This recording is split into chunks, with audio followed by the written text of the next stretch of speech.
You're standing in Building 23 at Xerox Palo Alto Research Center in the spring of 1973. In front of you sits a beige box about the size of a small refrigerator, humming quietly on a metal desk. I'm Jacob, and I investigate the machines that shaped our world, but were hidden from it. What you're looking at has just displayed the first graphical user interface ever created, with windows and icons and a mouse pointer moving across a screen like nothing anyone outside this room has ever seen before. And Xerox has absolutely no intention of selling it to you. To understand how this happened, you have to enter the specific world of 1970 Xerox. The company was not a computer maker. It was a photocopier company, the most successful one in America, swimming in money from a machine that had become so essential to offices that people called all copies Xeroxes. But Xerox's leadership knew something that made them nervous. Photocopying was a finite problem. Eventually, the technology would plateau. Eventually, someone else would make a copier just as good. So in 1970, Xerox created something unusual.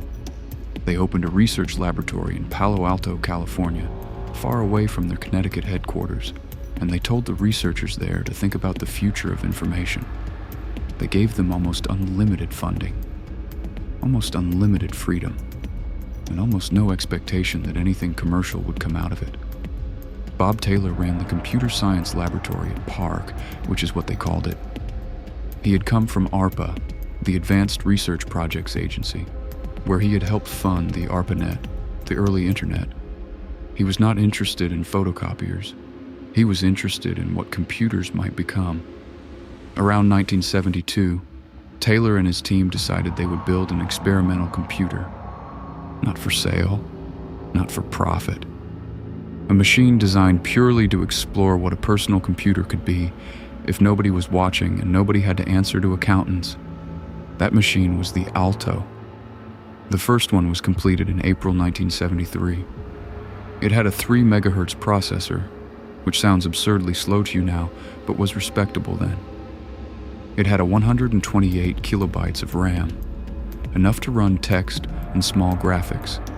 And it had a display, not a typical computer printout or a teletype terminal, but an actual screen. 5 inches wide, 11 inches tall, oriented vertically like a sheet of paper. This was not an accident. The graphical user interface did not emerge from a single moment of inspiration. It came from a specific problem. Before the Alto, people used computers by typing commands into a text prompt. You had to know the language. You had to remember the syntax. You had to think like the machine. In the early 1970s, a researcher named Douglas Engelbart had been thinking about how to make computers more intuitive, more human. In 1968, he had given a famous demonstration at a conference in San Francisco where he showed a mouse controlling a cursor on a screen. Most people at that conference thought it was interesting but impractical. It was too slow. It was too clumsy. It was a solution to a problem that didn't exist yet. But the people at PARC had seen it, and they believed the problem did exist. They believed that as computers became smaller and cheaper, millions of people would want to use them, and those people would not want to learn programming languages. Alan Kay was one of the youngest researchers at PARC, in his early 30s, already thinking about what he called a personal computer. He sketched designs for a machine he called the Dynabook, imagining a thin, notebook-sized device with a screen and a keyboard, something you could carry with you. This was 1972. The Alto wasn't that small.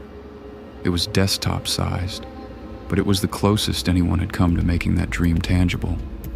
The team at PARC, including pioneers named Charles Simonyi, Adele Goldberg, and Dan Ingalls, began building software for the Alto. They created windows, multiple windows on one screen, each one showing different information, each one movable with the mouse. They created icons, small pictures that represented files or programs. They created menus. They created scroll bars. They created the entire visual language that you still use on your computer today. In 1974, they finished writing a program called Alto Smalltalk, which was not just an operating system but a complete programming environment built on the Alto's revolutionary screen. By 1975, there were 50 or 60 Altos in the building at PARC. Every person who used one understood immediately what it was. This was the future of computing. And then Xerox did almost nothing with it. This is where the story becomes strange and frustrating, and once you know the details, almost haunting. Xerox executives understood that the Alto represented something significant, but they didn't understand what. They looked at it and saw a computer. They were a copier company. Computers were not their business. The Alto was enormously expensive to manufacture. The display alone cost roughly $3,000 in 1970s money. The whole machine cost around $16,000, equivalent to about $110,000 today. Xerox was not going to sell something like that to individuals, and selling it to businesses meant competing with IBM, with Digital Equipment Corporation, with companies that already had distribution networks and sales teams and relationships with corporate buyers. Xerox had none of that, so they did something remarkable. They decided the Alto was so interesting that universities should have it. In 1975 and 1976, Xerox donated Altos to Stanford, MIT, Carnegie Mellon, Berkeley, and a handful of other institutions. They didn't announce it widely.